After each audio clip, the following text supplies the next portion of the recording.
Welcome to Women Engage, where real women talk about real issues. Today, we're going to be talking about women in education. And if you feel like you want to join in our discussion, please visit our website at www.ecdadventist.org and click on Women Engage. So I'll introduce our panelists today. I'll start with myself. And because we're talking about education, ladies, if you could just tell us your name and tell us what you studied. So I'll begin with myself. My name is Jocelyn Isavirie, and I am a very proud and honored teacher. I studied education. My name is Debbie Maloba, and I'm professional on health. I am Angela Wama. My area of specialization is information resources management. I am Yetunde Odeyemi, and I studied geography, but I've been a teacher most of my life. I only stopped teaching in the classroom in 2005. My name is Naita Buto. I studied medical lab technology. And I'm Rispa Awor. I'm an educator, a trained teacher, taught throughout all the levels of education. And my area of specialization right now is educational research and evaluation. Thank you. Welcome, ladies. Now, I think we can already see, just by introducing ourselves, that we are in the minority when we look at the statistics in terms of women in education on our continent. Not many of our, particularly our young children, are as privileged as we are to have received an education. I just got the statistics. It's from the UN Statistics Division, and it says 58 million children of primary school age are out of school worldwide, and more than half of these are girls, and nearly 3/4 live in sub-Saharan Africa and Southern Asia. That's a very sad statistic to think that the societies, the communities that we come from don't necessarily look like we do. So as we talk about women in education, what are the challenges of women in education on our continent today? I would say that most women wait to be empowered. And the challenges that we have, sometimes we think, because we see it, that if you stay in school for a long time, you may not get a man to marry you.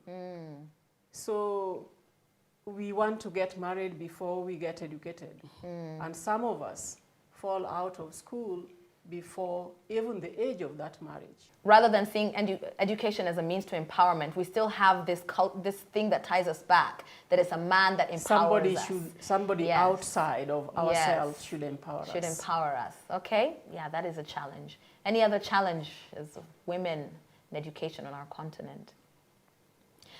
I think the value that in our continent here that we place on men has disadvantaged the women. Yeah, because the male child is seen as the one who needs to be educated, who needs to be empowered, and so for that reason, the woman is, or the girl child is given the less privilege. She's less privileged when it comes to education. So that is also a factor. Yeah. Yeah, our culture is still strong in one or another way in some places where women or girls are not valued. Now, when you just look at it, women are not motivated. So they don't see why to go to school, while they don't have even means and ways to attend schools, because those who are in charge, responsible to send them to school, are not doing it. They are they are not able, but they don't want, according to the culture and the tradition in which we live. So we still have a problem of access to Yes, education, access to education. For women for a wide number of reasons. Yes. But it could also be argued that there is evidence that as they move higher and higher, the boys continue, the girls drop out. Yeah. Whose problem is it? Is it because of the parenting, or is it because of the teacher in these lower classes? So the problem could be with the women, because if you go to those lower classes, the teachers are women themselves. So one wonders where the problem is. When we become teachers, especially women teachers, what do the girls in our classes see? What kind of hope, what kind of uplifting do we provide for these women? Are we models to them? One can wonder. We've talked about a lack of access that many of our young girls have. Could the mother play a role there in encouraging her daughter to go to school? Is there a role that the woman can play at home? You see, for me, education is, well, education should empower us. Besides empowering us, it should ennoble and refine us. Yes. Education is meant to make us better so that we can make others around us better, be it in our family, be it within our work and even our social lives. Yeah, so as a woman, I think we need to be role models to our daughters and any other girl that is looking up to us in terms of education. We need to make them better. Yes. So we need to be good role models for our daughters, either by going to school ourselves. What if we didn't have the opportunity to go to school? How can we still be good role models for our daughter, for the woman in the village who didn't have the opportunity? We can still encourage the girls. You know, I believe in the African context, it's not only the ones you have produced biologically that are your daughters. Like Knight said, there are girls looking up to you. If even you are in the village and you didn't get the opportunity of going to school, it still does not mean you cannot encourage children to go to school or the girl child to go to school. And I think the mother plays a huge role. Women have a role to play. And at times I get caught in between, because you find the women who would tell their boys, you are going to be the one to inherit your father's name, therefore you must be the medical doctor, and the daughter can just go to school and maybe it's okay. You know, like this, it's okay, it's okay. And I say it's not okay when we do not go the full length to give everybody the same opportunity. For me, it's about equity. And talk about women being role models. I think I was very fortunate in life to pass through the hands of a particular woman who was the school owner to the school which I attended in Lagos. It was a small school then. When I joined, we were only 3 in primary 4. Her daughter was the only one in standard 6.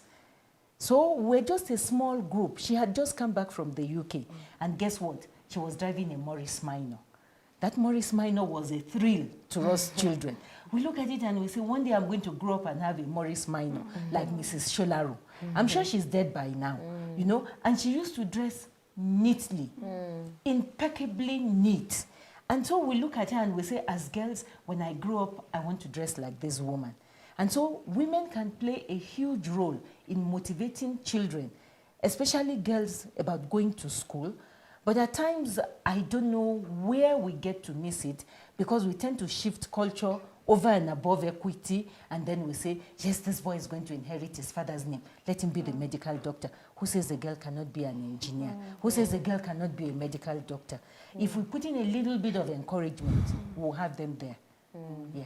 Another practical way of like putting up some encouragement to our girl child is setting up a foundation for the girl child, you know, where money is put up and we are able to help in taking these children who are not fortunate like us to go to school. Let me just ask you if we can look on, you know, the flip side of the coin. You know, we've talked about the cultural context of education and all of that. So does that mean that we cannot have culture and education coexist? So I cannot be an African woman within my culture and be educated at the same time? There is no conflict, because a woman or a child who understands her background, who belongs to her culture, who has a sense of belonging in her home, who, when she goes to school, finds her space, is bound to be successful. A child who does not find her place, who does not know her culture, is more likely not to find herself and find her space. So the first thing that I believe is to make a child feel comfortable, a girl child feel comfortable in her own skin. And as much as we are speaking about mothers and people in the society, the majority of the people in the society who are modeled are teachers, because they are the people who work everywhere, not only in the cities. That's true. So a teacher has a lot of influence on the young people. And I believe that as teachers, if we show the concern and the nurture that students need, the learners need in school, our influence cannot be underestimated. Teaching is a calling. And when we take it as a calling, then the good comes out of it. The influence that we need in our classrooms are felt. Yes. The school feels our presence, and the society knows that there is a change that comes as a result of the presence of a teacher. So we have a lot of influence as educators. Yes. So we as educators have a lot of influence. We'll just pause there for a moment as we take a break, but stay tuned. We will soon be back with real women talking about real issues.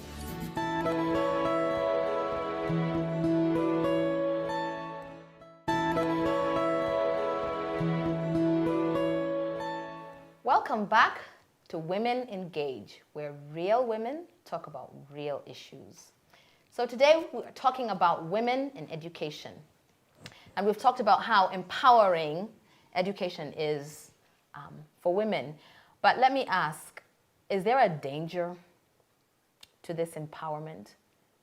Is there another side to having women educated? Why is it that this cultural stigma of educated women remains? Does it come from some basis, maybe, of truth? Are we difficult women because we're educated? We are not difficult, but the way people understand us is different. You find yourself, because you are educated in one part or one area, you are separated from your community. When you look at it, community is very strong. It's where you find your warmth of life. But when now you are educated and people are not ready to welcome you, you are separated, you are ignored, and even isolated. Whatever you do is not recognized. This is a danger.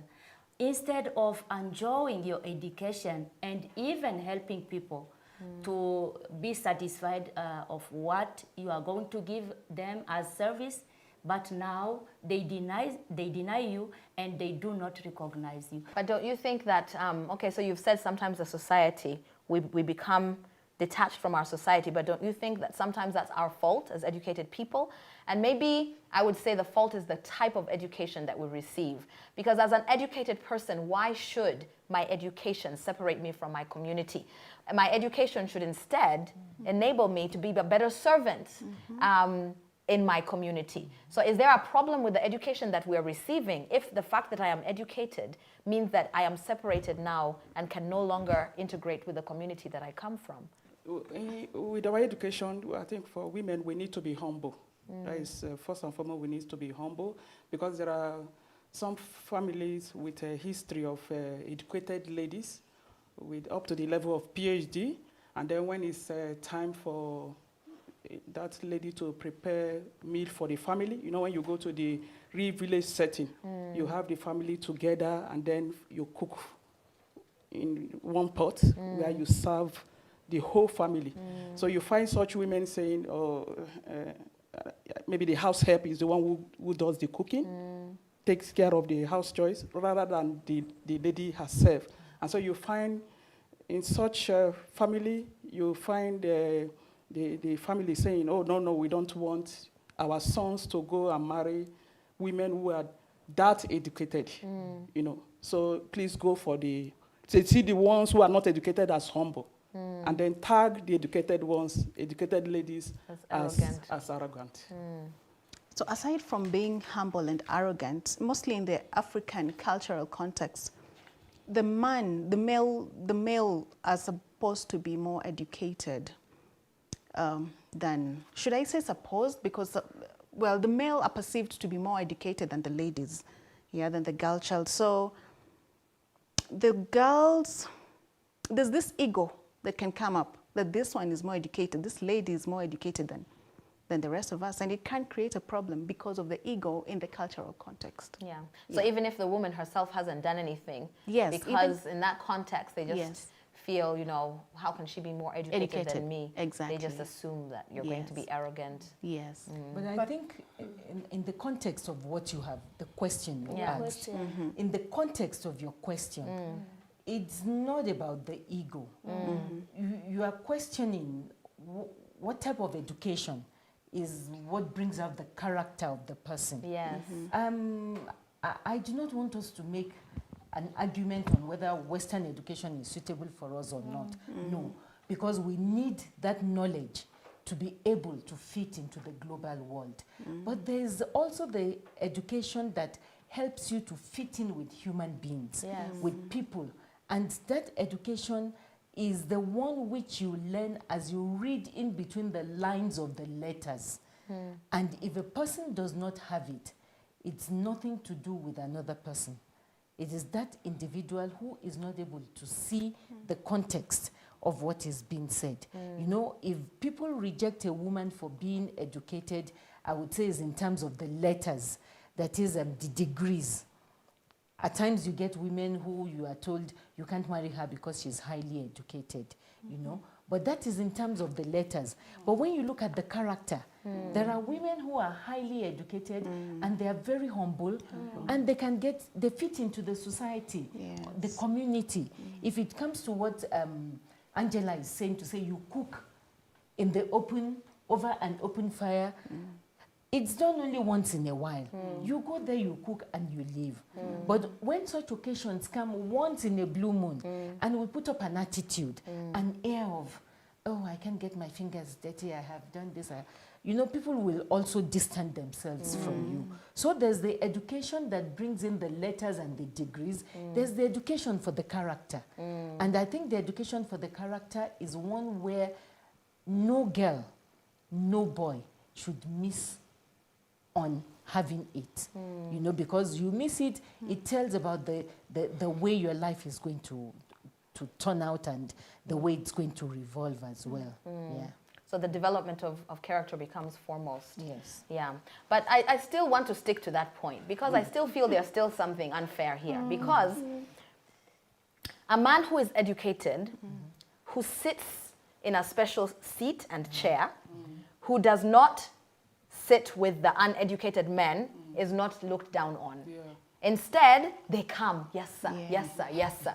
So is it fair then that the woman who is educated has to behave as if she's uneducated? I feel that there's something wrong with maybe our education system, that instead of focusing on character and service, it focuses on what can I get because I have these letters after my name? How much prestige will I receive? How much money will I be able to earn? It's not about how will I serve my community. It's not about how will my education help me to develop as a person. Because if we all had that kind of education, men and women, you'd find that both the men and the women were able to fit into the society.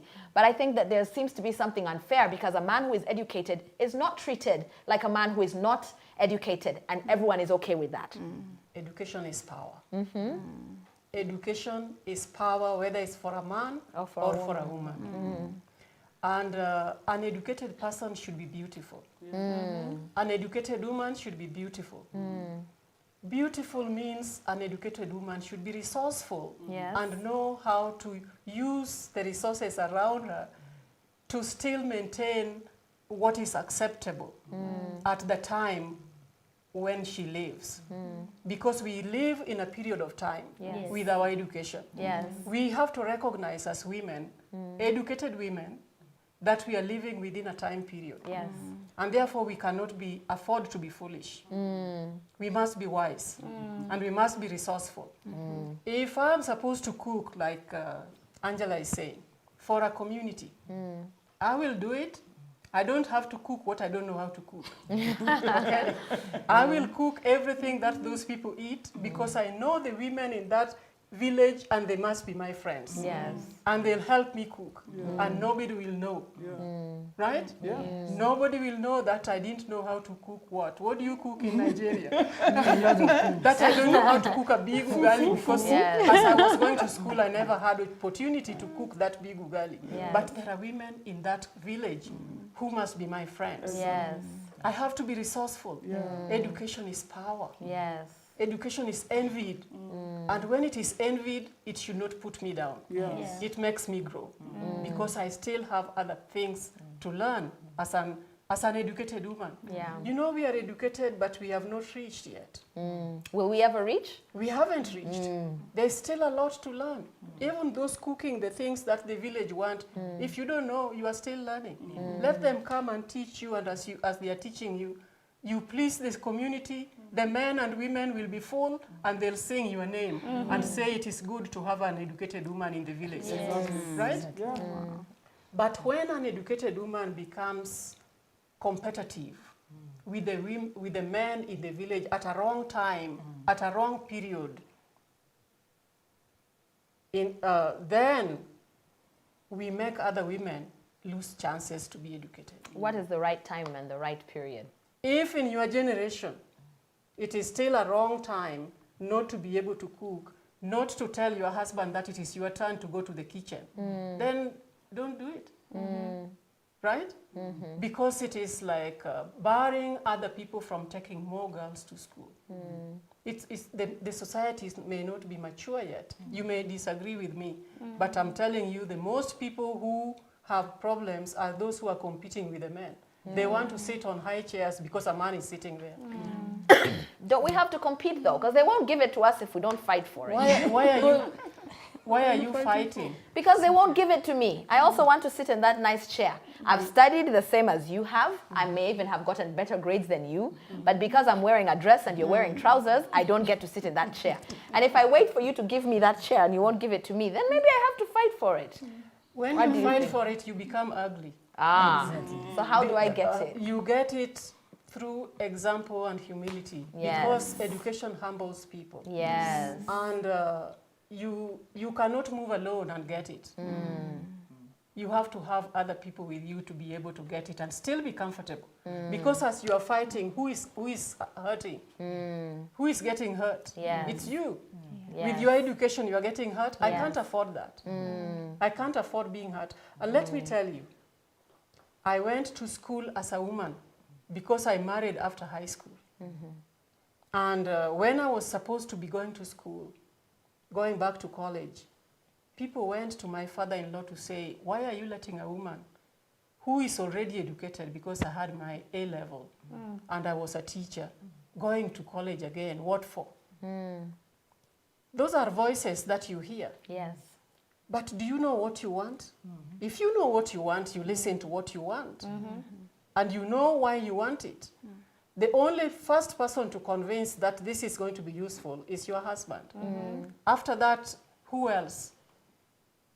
You tell your children, baby, I'll be coming back. And when I come back, I will be earning a little bit more money. They are happy. And you go, right?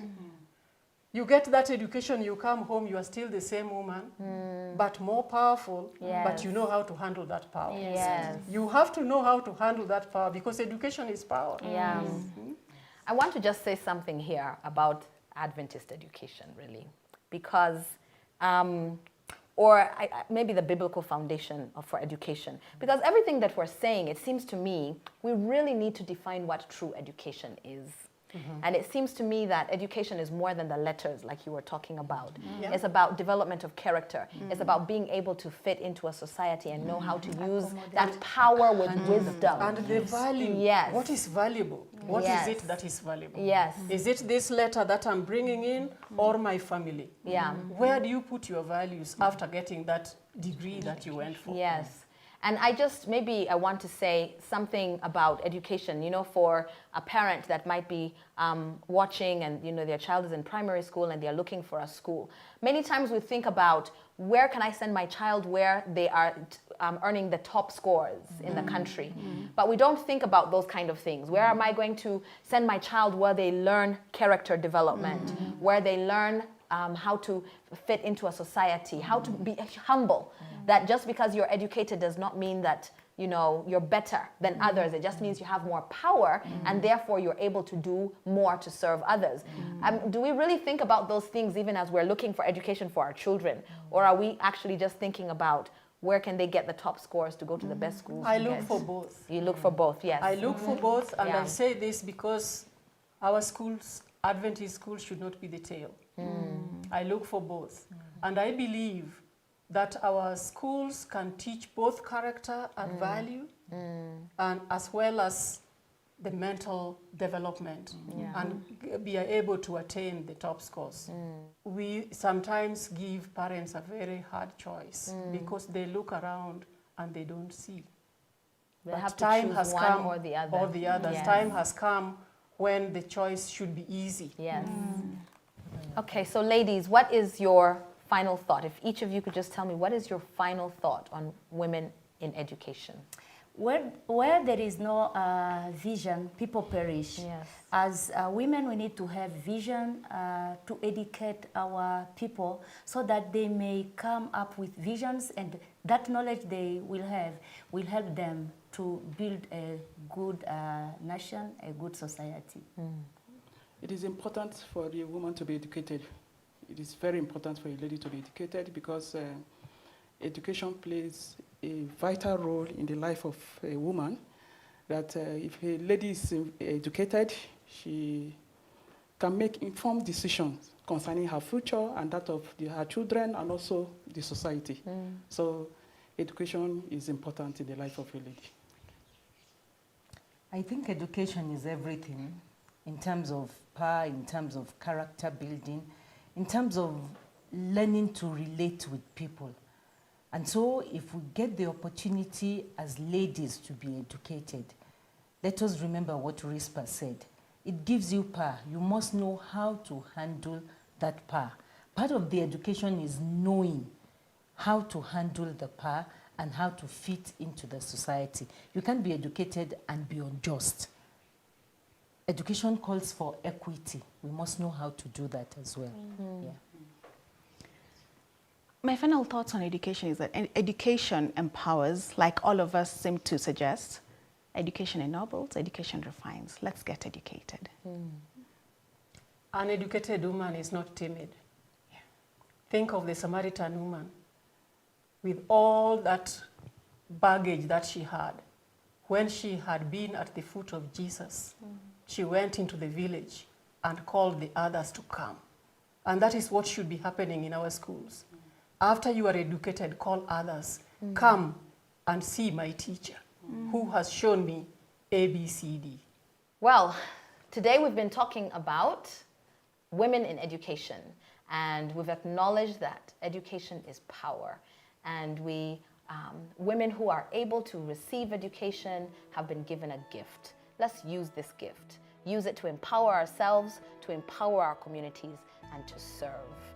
And until next time, we hope that you will continue to engage with us on our website, that is www.ecdadventist.org, to discuss this and other issues. And we hope that you will be able to send in your comments, send in questions, and some of our panelists will be able to discuss with you online, and you can discuss with other women if you agree or disagree. Let's talk, because we are real women with real issues, and this is where women engage.